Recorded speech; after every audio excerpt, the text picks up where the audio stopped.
अस्सलामुअलैकुम। आज हम बात करेंगे सच के हवाले से। सच बोलने से इंसान को क्या फ़ायदा हासिल होता है, ये जानते हैं।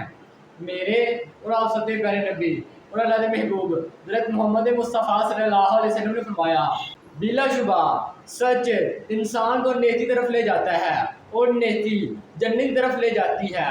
और जो शख्स सच बोलता है उसे सीधा लदब दिया जाता है। यानी जो शख्स, जो इंसान, जो बंदा, जो मुसलमान सच बोलता है, फिर वो सच बोलने की वजह से नेकी के कामों की तरफ चला जाता है और वो नेक कामों में बढ़ चढ़ कर हिस्सा लेता है और बुराई के कामों से बच जाता है। और जो शख्स सच बोलता है झूठ के पास भी नहीं जाता, हर काम में और हर टाइम सच ही बोलता रहता है, बुराई की तरफ और झूठ की तरफ नहीं जाता। तो ऐसे इंसान को